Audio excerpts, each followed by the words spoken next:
아까 이제 그 물건 이제 분석해서 이제 브리핑하는 걸 보여준 그 임종옥 수석 같은 경우는 1년 전에 제가 면접 봐서 뽑았습니다.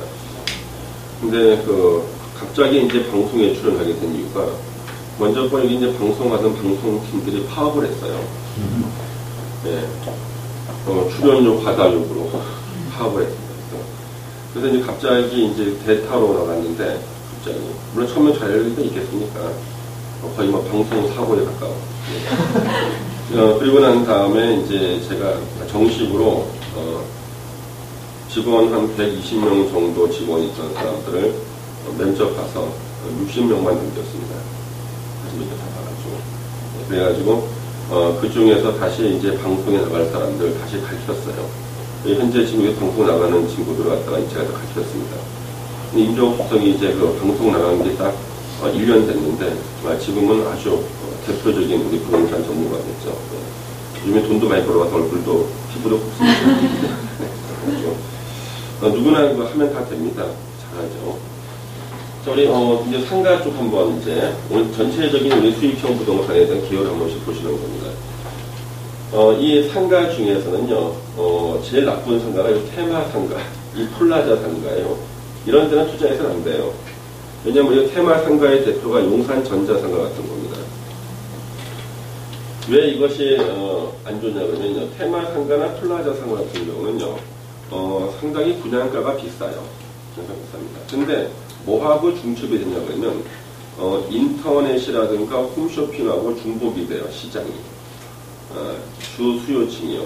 그러면 용산 전자상가에서 파는 물건을 인터넷 지마켓이라든가 뭐 이런데 다나와 이런데 보면 더 싸게 팔아요. 경쟁력이 없습니다. 이 테마 상가는요. 그래서 테마 상가는 또 무슨 플라자 있죠. 이런 곳은 장사가 안 되거든요. 다 인터넷이라든가 홈쇼핑에 손님을 다 뺏겨버립니다. 그래서 임차인이 그 사실을 알기 때문에 안 들어와요. 분양받아봤자 안 들어옵니다. 그러면 이제 단지 내 상가나 택지 개발 지구의 상가가 가장 안전한데 수익성으로 봤었을 때는요. 이 단지 내 상가, 아파트 단지 내 상가 있잖아요. 이 단지 내 상가는 일단 세대 수가 많아야겠습니다만은 20평대 아파트가 많아야 됩니다. 그러니까 소형 아파트가 많은 대단지가 가장 단지 내 상가에서는 안정적인 수익을 낼 수가 있는데요. 살다 보면 굉장히 운이 따르는 사람들이 꼭 있어요. 현재 저기 행당동 지하철역 5호선 행당역에 가면 대림아파트라고 있습니다. 그 대림아파트가 한 3,000세대 정도 되는데요. 원래는 그 대림아파트가요, 1,200세대 정도만 지을 예정이었어요. 재개발된 곳인데요. 근데 어떤 일이 생겼냐면 지분쪽 얘기라는 게 들어왔습니다. 나중에 우리가 지분쪽 이라는 걸 배우시겠습니다만, 재개발 지역 내에서 단독주택을 보시고 다세주택을 12개 지었어요. 원룸형으로. 그럼 분양이 12개 되는 거예요.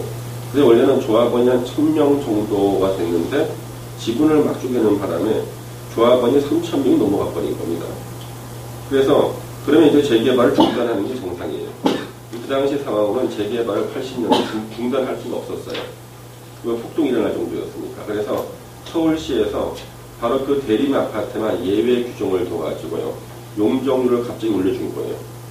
그걸 한 15층 지을 때를 25층까지 올리고 3, 40평대를 갖다가 대폭 줄인 다음에 20평대만 쫙 지어버렸습니다.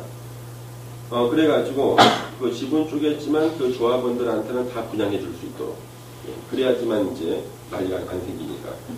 그러는데 문제는 그때 말이죠. 우리 재개발 지역 내에서는 낡은 주택 소유자가 있고 주택 외에 그 근린생활시설 소유자들이 있어요. 그러면 재개발 지역 내에서는 주택 소유자가 선순위예요. 새 아파트를 분양받는 선순위. 그래서 주택 소유자하고 그 다음에 근린생활시설 소유자, 뭐 세탁소 주인이라든가 구멍가게 주인들이 있잖아요. 똑같이 아파트 분양 신청을 했을 때 일단 주택 소유자들의 분양을 다 받고 난 다음에 아파트가 남으면 이제 그 다음에 주택이 아닌 건축물 소유자 분양을 받게 돼요. 순위에서 밀리면요, 자기는 아파트 분양 신청을 했지만 자동으로 상가 분양을 받게 되는 거예요. 재개발에서는요. 그래서 자기는 아파트 분양 받을 줄 알았는데 자기가 원래는 상가 소유자였다니까요. 세탁소 주인이 아니셨는데 이분이 말이죠, 전에는 자기가 순위가 높았단 말이에요. 근데 주택을 갖다가 막 지분 쪽에다 보니까 주택이 선순위다 보니까 자기 밀려가지고 자기는 원하지 않던 상가 분양을 받게 될 거예요. 대리마트에서요. 이분이 막 소송하고만 난리를 쳤습니다만 다 패소했는데요. 딱 6개월 지나고 난 다음에 너무 행복해진 겁니다. 자, 1000세대 예정이 3000세대로 3배 늘었죠. 20평대로 다 깔았죠. 상가 면적은 그대로야. 그러면 장사가 예정보다 몇 배 더 정했어요. 그래서 상가가 자기가 분양받은 그 가격에 딱 1년 지나가지고 2배 올라가고 지금 3배, 4배 올라갔어요. 근데 그 아파트는요, 10원도 안 올라서 10년간. 왜? 워낙 많이 공급됐으니까. 전국이죠. 예.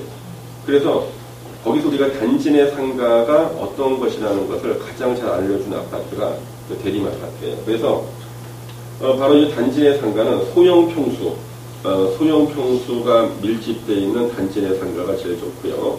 고급 아파트는 단지 내 상가 장사가 안 돼요.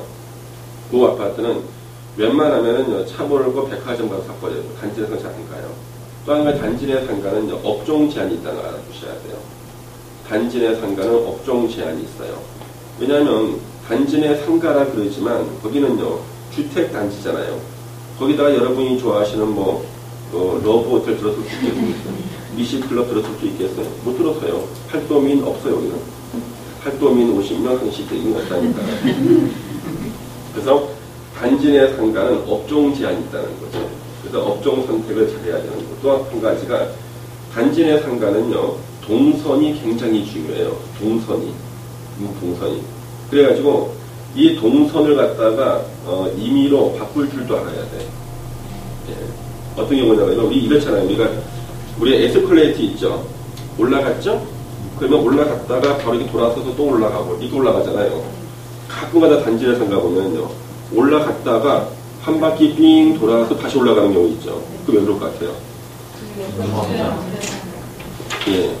그러면 그때 바로 말이죠. 상가연합회 회장이나 이런 분이 바로 이쪽이 자기 생각이 있는 거예요. 그래서 에스컬레이터 돌아가는 것을 바꿔버린 거예요. 자기 앞을 지나가기 위해서. 바꿔놓은 거란 말이죠. 그리고 이 동선도 굉장히 중요한데요. 지금 금호동에 재개발돼서 만든, 대우에서 만든 서울숲 푸르지오 2차 아파트가 있어요. 서울숲 푸르지오 2차. 서울숲하고는 걸어서 그냥 걸리는데 서울숲 푸르지오라 해놨습니다만 거기 현재 상가가 다 미분양이에요. 아파트 단지의 상가가. 왜 미분양이냐면 바로 이 도로가요. 이렇게 나가면은 바로 강변북로로 나가는 도로예요. 나가는 쪽 오른쪽이에요. 상가가. 이거는 바보입니다. 나가는 쪽 오른쪽에 있는 상가는 큰 간선도로 쪽으로 나가는 쪽에 오른쪽에 있는 상가는요. 장사가 안 돼요. 들어오는 쪽에 있는 상가만 장사가 되는 거예요. 그러면 여기다 만들지 않고 이쪽에다 만들었어요. 이쪽에 다른 도로가 있거든요. 여기다 만들어 놓은 거예요. 다 미분양이 지금요. 상가 미분양이라고 그래가지고 재개발했는데 추가 부담금 엄청 냈어요. 지금 조합원들이 상가 분양 안 되는 거예요. 그래서 간선 도로 쪽으로 나가는 길에 있는 상가 중에서 유일하게 장사가 되는 건 하나밖에 없어요. 주유소만. 네. 다 들어온 쪽에 만들어야 되는 거예요. 근데 대우의 그 직원들은 정신 나간 짓을 했어요. 그래서 제가 예전에 작년인가 올 초에 한국생산성본부에서 제가 부동산 개발 강의 13개 강의를 해요. 그 중에서 이제 그 건설회사 직원들 모아놓고 이제 건설 개발하는 걸 가르치는데, 제가 그 사례를 얘기했어요. 보니까 푸르지오 직원들이 와 있어요. 대우 직원들이 와 있더라고요. 7명이. 그래서 왜 너 정신 나간 짓 했냐 했더니 한 명이 고개를 숙이고 있어. 그 사람이야. 그럴 때 그 사람 자천됐던 사람이 자천. 그래서 재교육받으러 간 거예요. 상가분이 안 되겠으니까요. 그 상식이거든요. 그래서 건설회사 직원들도 어이없는 실수를 하는 게 그럴 수밖에 없어요. 정식으로 공부를 안 하면 이렇게 실수를 합니다. 도로 변경 다 좋은 게 아니라니까요. 아니, 강변북로로 나가는 쪽 입구에다가 상가에 놓은 장사가 되겠습니다. 그래서 그런 것들, 단지 내 상가 위치, 동선, 에스컬레이터 방향 이런 거 다 중요합니다. 택지 개발 지분의 상가가 왜 안전하냐면요. 택지 개발 지구, 하남 이사 지구, 파주 운정지구, 인천 검단지구가 대표 택지개발지구예요. 그 택지개발촉진법으로 만드는 곳인데 우리나라에서 신도시 만들 때 쓰는 법은 두 개예요. 도시개발법하고 택지개발촉진법 두 개입니다. 근데 도시개발법은요, 동시에 다 같이 짓게 돼 있어요, 법이. 그러니까 우리 용산 역세권 개발 사업이 도시개발법을 하는 건데요.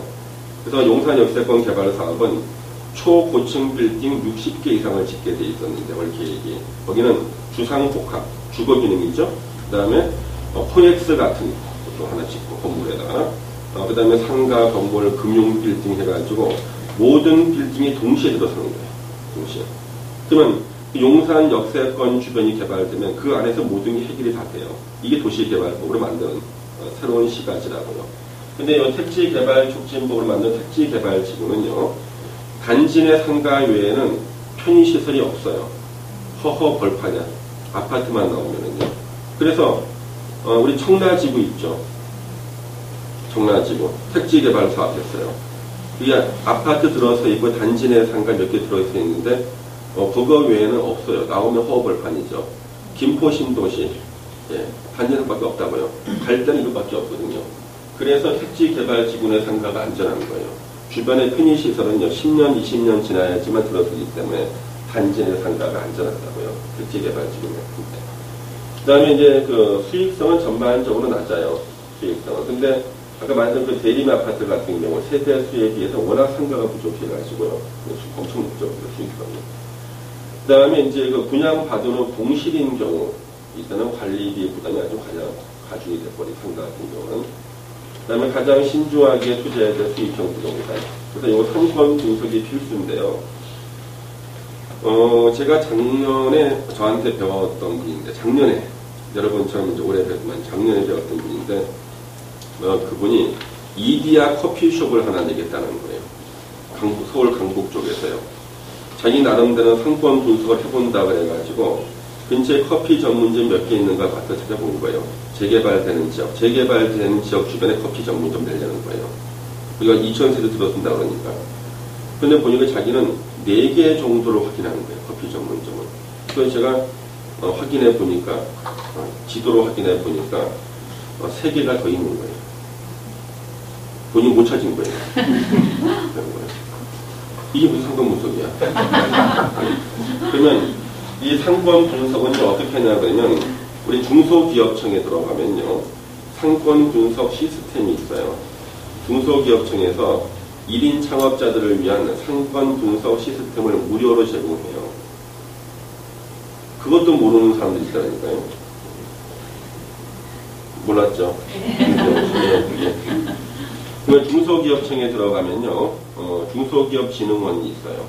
그리고 중소기업청에 그 중소기업진흥원에 가면은 중소기업진흥원이 산하기관이고요. 거기 상권 분석 시스템이 있어가지고요.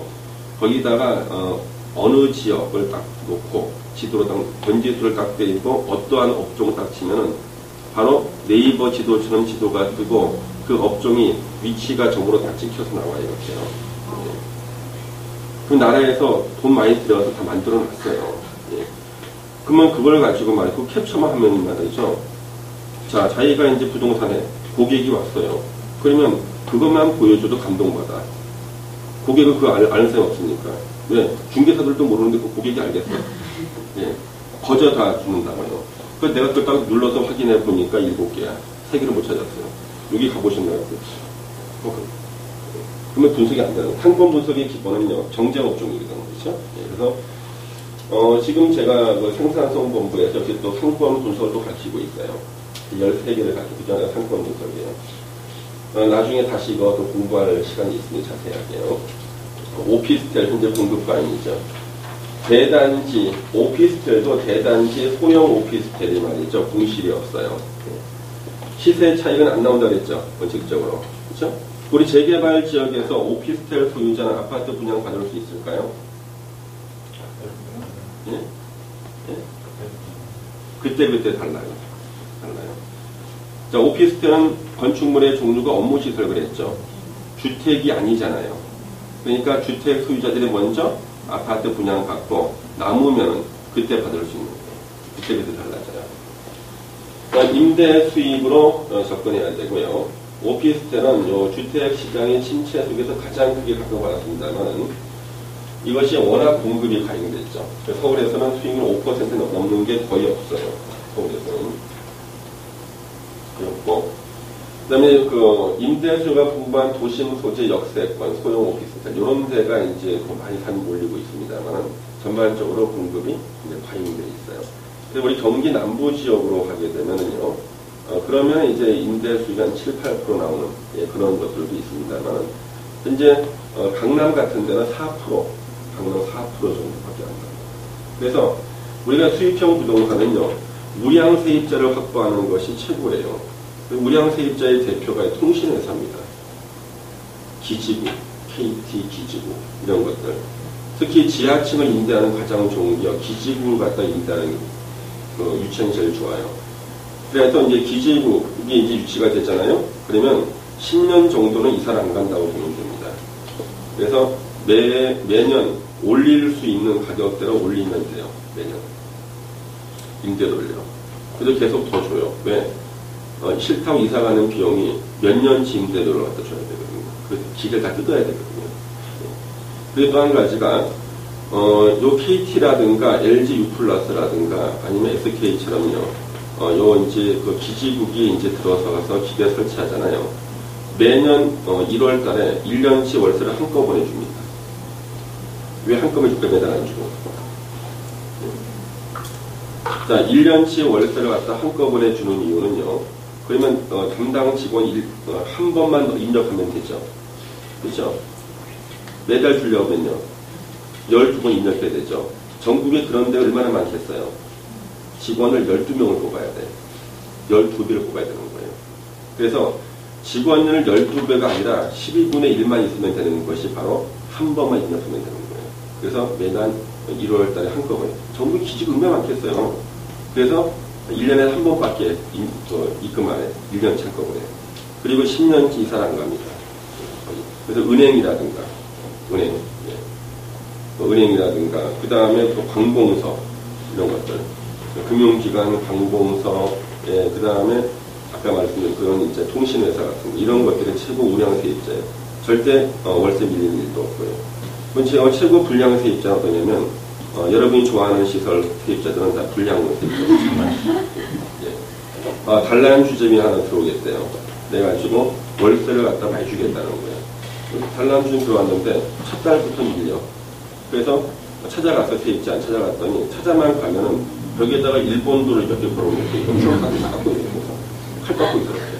예. 장사가 안 돼서 그렇다면서 괜히 종이도 한 번씩 잘라보고.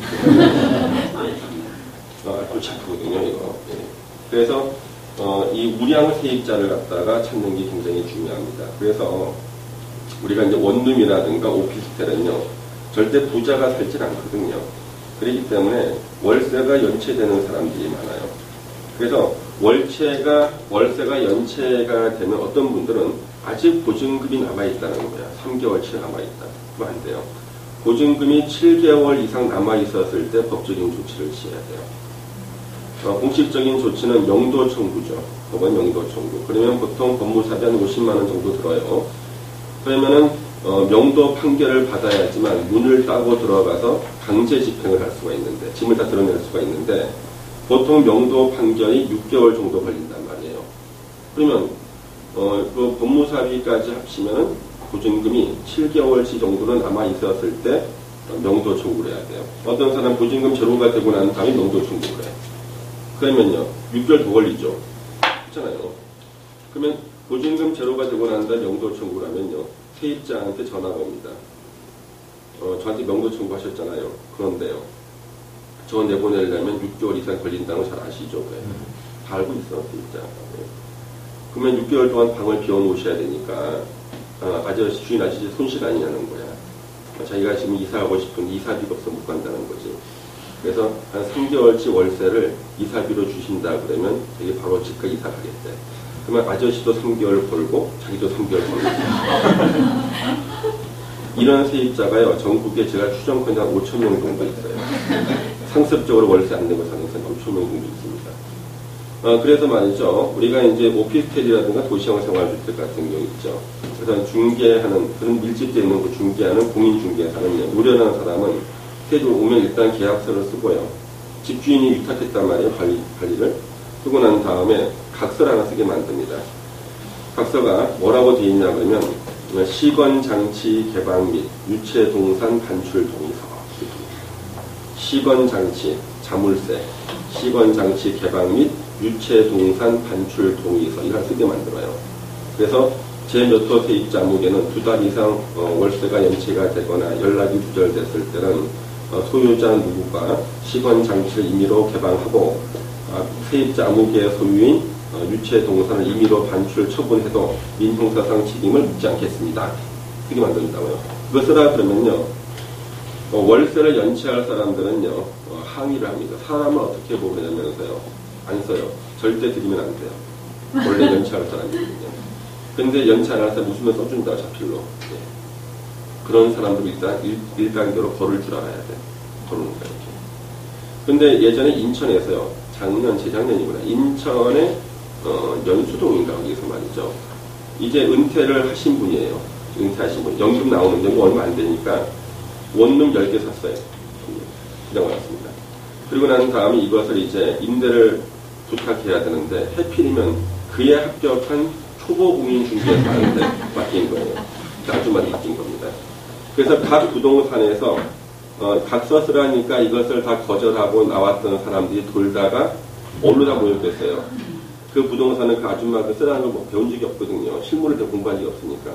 거기서 그 아주머니가 10개를 다 채웠어요. 10개 중에 7개가 월세가 안 들어와. 근데 이분은 그러면 빨리 어떻게 해야 되는데, 아직 보증금이 남아있는데 해가지고 제로가 되고 난 다음에 하니까 연락이 끊겼던 사람들. 그 다음에 자물쇠도 다 바꿔놨죠. 번호키도요. 가면은 막 붙어, 노란색 붙어 있어요. 출두 요구서 무슨 경찰서 막 붙고 있고, 잠적 상태가 막 돼. 예. 숨어지는 상태 많은 거예요, 여기. 그랬더니 연락 끊겼던 사람은 전화 오는 거예요.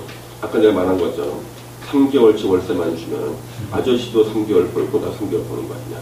예. 양심 있는 친구는 1개월치만 달래. 이사비만 달라고. 예. 그래서 그게 바로 이제 초보 임대사업자가 당하는 일입니다. 그래서 그 세입자를 갖다가 골라서 우량 세입자를 받는 거. 어떤 분들은 뭐 하십니까? 저도 현재 임대사업자예요. 임대사업자이기 때문에 임대사업 한다 그러면 저 사람은 거저 월세 받는 사람인데 아니야. 임대사업자는 공부 엄청 해야 돼요. 그냥 임대사업자 되는 거 아니에요. 힘들어요. 자, 그래서 이런 것들을 알아두셔야 되고요. 그러면 우리 그 각서를 받으면 바로 강제 집행이 가능할까요? 어때요? 하면 안 돼요. 각서를 받고 강제 집행하고 싶으면 공증을 받아야 돼요. 공증 받고 강제 집행 가능해요, 바로. 그러니까 법원의 판결 없이도 강제 집행하고 싶을 때는 3만원 주고 공증 2장을 찍어야 돼요. 3만원 주고. 예. 근데 그렇게 안 하면은 문득 못 들어와요. 근데 그것의 의미는 뭐냐 그러면 한 번 걸른다는 의미예요. 한 번. 공증을 안 한다 할지라도, 근데 진짜 따로 들어가고 싶으면은요, 3만원 주고 공증 사무실에 2장을 찍어야 돼요. 그러면 법원에 말이죠, 명도 청구 소송 안 하고 바로 즉각 문 따고 들어갈 수가 있어요. 공증하기 전까지는 안 돼. 그런데 그거 쓰라 그러면 대개 거기서 다 걸러져. 거의 다 99% 걸러지거든요. 그 다음에 여기 사무실이 밀집된 지역, 강남 대로변, 테헤란 노주변. 여기는 그래도 수요는 많은데요. 워낙 가격 경쟁이 심해가지고요. 수익률이 안 나오는 거예요. 수요는 많기 때문에 공실은 없는데 가격 경쟁이 심해서 수익률이 안 나와요. 강남 대로변, 테헤란 노주변인데요. 대학가 인근, 입시, 고시학과 소지한 소형 오피스텔. 예. 부동산 경기에 민감하지 말씀드렸죠? 예. 상가하고 오피스텔이 가장 경기에 민감해요. 참고로 말하면 우리 업종 중에서요, 중국집하고 노래방하고 어느 쪽이 경기에 민감하겠습니까? 노래방. 그러면 우리 제과점 같은 거는 경기에 민감할까 안 할까요? 민감하잖아요, 제과점은. 그래서 업종에 따라서 경기에 민감한 거 안 하는 것들이 있어요. 그러니까 소득이 뭐 늘거나 불경기나 해가지고 그 수익이 대폭 줄어들고 늘어나거나 이게 심하지 않은 것들. 대표적인 제과점이라든가 중국집 같은 것들이에요. 그러면 이게 오피스, 이 오피스는 사무실입니다. 사무실.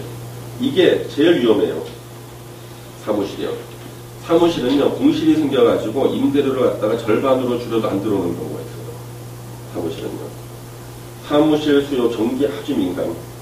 수익률 내기도 힘들고요. 소형 사무실이 공실 위험을 감소하는데 가장 안타까운 사람이요. 대형 사무실을 임대하려는 거 있죠. 대형 사무실 임대는 진짜 힘듭니다. 대형 사무실 임대는요. 그 모 학원의 그 임대를 잘못해가지고요. 모 학원에 여러분들이 뭐 잘 아는 학원이죠. 그 모 학원의 그 임대를 잘못해가지고요. 2년 동안 공실이었던 그 건물에 학원이 딱 들어간 거예요. 2년간 공실. 그러면 2년 정도 공실이었던데 학원이 들어가잖아요. 한 층에 3분의 1만 차 있고요. 다 층마다 공실이야. 예. 그 학원 맨 꼭대기는요. 민노당 당사야. 민당사. 어제 얘기 안 하겠어요. 그래서 이제 그 학원이 말이죠. 경험 없는 학원의 직원이 가가지고 임대 계약을 체결한 거예요. 대표이사 대신에 가가지고 경험 없는 직원이 했는데 보통 2년 이상 공실이었던 학원 같은 경우는요 6개월 이상 임대료를 면제시켜주는 게 상관습이에요. 상관례라고요. 왜? 2년간 공실이라는 것은요 계속 앞으로도 공실이 되겠다. 그러면 내가 여기 들어올 테니까 임대할 테니까 6개월치를 면제해달라. 그러면 이쪽에서는 이제 건물주는요 6개월 후에도 들어올 사람이 없다고 판단이 되면은요 당연히 면제해주겠죠. 6개월 면제 들어가는 거예요. 그러면 그걸 가지고 말이죠. 그 임대료 계약부터 시작해가지고 주변 상권 분석을 해가지고 보증금 월세를 정해야 되는데 학원 직원이 그런 거 알겠습니까? 그래가지고 다른 실제로 줘야 되는 것보다 30% 이상을 더 주고 계약을 했어요. 그러면 이제 그 빌딩 주인은요 어떻게 이제 올가매겠습니까? 인테리어를 하는 것을 아주 장려를 해요. 내부 인테리어 하는 것을요. 굉장히 쉽게. 이거 좀 뜯어 고치려고 하세요. 이거 뜯어 고치고 싶은데 하세요. 다 하라는 거야. 왜? 인테리어 비를 엄청나게 썼잖아요. 이게 아까워서 일단 못 옮겨. 또 한 가지는 원상 회복 비용이 엄청나게 들어가요. 아니, 이럴 때는 원상 회복해야 되거든요. 그 원상 회복이 많이 들어갈 것들만 다 하라는 거예요. 근데 그것도 모르고 그 직원은 말이죠. 본사에 가가지고 원래 이거 뜯어내고 하는 거 안 되는데 자기가 건물주 만나가지고 해냈다는 거예요. 그러면 그거 내가 잘했다 그러겠습니까? 못하는 거예요. 그래서 나중에 뭔가 이상하니까 이제 그 학원에서 저한테 이렇게 봐달라고 해가지고 제가 잘못된 걸 다시 체크해줬습니다. 한 30분 정도. 직원들 제가 잘렸습니다. 그 이사는 현재 대기 발령 났고요. 그런 게 굉장히 많아요. 이 오피스는요, 우리 학원 같은 데는 굉장히 면적이 크잖아요. 그래가지고 그 학원 같은 경우가 면적이 크기 때문에요, 한 번 빠져나가죠. 그러면 다시 들어올 때 2년씩 걸리는 거예요. 1년, 2년씩 걸려요. 공실이에요, 이거. 예. 그러면 그 큰 데를 갖다가 한꺼번에 들어오기 힘드니까 고민하다가 이걸 잘라요. 자른 거예요. 잘라서 이제 소형 임대했잖아요. 소형 임대하고 나니까 이상한 거 잘라놓고 나니까 와가지고 좀 컸으면 내가 임대할 거. 예. 골치 아프죠. 예. 그럼 이걸 갖다 잘라서 임대 안 했을 걸 하는 거예요. 그냥 놓으면은 안 들어오고 잘라놓고 나면은 꼭 더 큰 데를 원하는 사람들이 오고 그렇습니다. 골치 아파 이게요. 예. 그 다음에 여기 이제 소형 사무실이 이제 공실 위험은 감소가 됩니다. 물론. 예. 그 다음에 요즘에 이제 모텔, 이 모텔도요, 하나의 수익 사업입니다. 요즘 모텔은 주식회사가 모텔을 운영해요. 모텔이 주식회사예요, 요즘에 거의 다. 네, 지분 다 가지고 투자자들이 운영합니다. 로봇을 가보셨습니까? 예, 사실적으로. 예. 그 로봇을 딱 들어가게 되면, 전체 우리나라에서는요, 모텔 왕이 있습니다. 유명한 모텔 왕이 있어요. 이분이. 모텔 왕. 이분은 왜 모텔 왕이냐 그러면, 이분이 입지를 선정하죠. 예, 그리고 구도를 딱 짜면은요, 거기는 무조건 대박을 쳤어요. 예, 전국의 모텔 한 2만 개 정도를 갖다가 입지를 찍은 사람이 모텔왕이라고 모텔왕. 그분은 항상 모텔에서 잡아요. 예, 예. 그래야만 자기가 그 정보 다 볼 거 아니에요. 그렇죠? 그래서 이 모텔이 말이죠. 이것도 수익형 부동산이에요. 아주 전문 분야입니다. 근데 그분 같은 경우는 모텔 입지부터 시작해가지고 이것을 완벽하게 다 분석을 했어요. 모텔. 요즘에는 거의 모텔이요. 수익형 부동산 중에서는 주식회사로 거의 운영을 해요. 그래서 회사를 만드는 회사의 영업이 모텔 운영인 거예요. 그러면 이 모텔 같은 경우는요. 위치하고 방위부터 시작해가지고 동선 엄청나게 중요합니다. 그래서 나중에 이 모텔 같은 거 제가 다시 한번 설명드리겠습니다. 요거는 적당한 기회에 팔아야 됩니다. 적당한 기회에. 그래서 모텔을 팔 때 말이죠. 모텔을 돈 받고 파는 방법이 있는가 하면 모텔 처분할 때는요. 부동산 교환을 활용하는 게 좋아요. 모텔을 돈 받고 팔려고 내놓으니까 안 팔려요. 근데 모텔 같은 경우는 거의 다 부동산 교환으로 합니다. 교환. 포크나우스가 이게 바로 이제 사무실만 빌려주는 거 있죠. 예, 요거는 일시적으로밖에 돈을 못 벌어요. 포크나우스 같은 경우는. 아파트형 공장, 최근에 거의 부도나서 나오는 아파트형 공장인데, 이런 게 있습니다. 아파트형 공장이 분양하다가 분양이 실패했잖아요. 그러면 그 회사가 이것을 통매각하는 경우가 있어요. 한 현찰로 사는 조건에 분양 대금의 55% 정도로 통매각하는 경우가 있어요. 그러면 몇 명 먼저 들어온 사람은 분양가 다 주고 들어왔는데, 이게 이제 나머지가 분양 안 되다 보니까 통매각할 때 55% 정도 통매각하는 경우가 있거든요. 그거는 문제가 심각해요. 왜냐하면 보통 통매각을 할 때 말이죠. 60% 이상으로 통매각을 하고 65%면요. 그 회사는 법정관리 안 들어가요. 근데 60% 아래로 통매각한다는 것은요. 조만간 법정관리 들어간다는 뜻이에요. 그래서 지금까지 제가 수많은 통매각 물건을 이제 의뢰를 받았는데요. 근데 우리가 잘 아는 또 건설회사입니다. D건설회사인데, D건설. 인천의 계산역, 인천 지하철 계산역 주변에 아파트형 공장을 갖다가 엄청나게 미분양이 돼버린 거예요. 그런데 55% 통매각 하겠다고 의뢰가 들어왔어요. 그러면 딱 60% 미만 55%. 그럼 55%면 실제로 52, 3%면 계약이 끝나요. 그 얘기는 6개월 내에 법정관리 들어간다는 뜻이에요. 딱 3개월 지나니까 텔레비 뉴스에 나오더라고요. 법정관리 들어간 거예요. 아주 복잡한 문제가 생긴 겁니다. 그래서 예전에 거기 어디입니까? 벽산 아파트가요. 부산에서 지금부터 한 7년 전쯤에 이제 분양을 하는데요. 미분양된 거예요. 그래가지고 이것을 65%로 통매각이 나온 거예요. 65%로 통매각. 현찰로. 그러면 65% 정도는 아직까지 자금 압박은 있지만 법정 관리는 안 들어간다는 뜻이에요. 그래서 딱 기존 60% 잡으시면 되겠어요. 60%.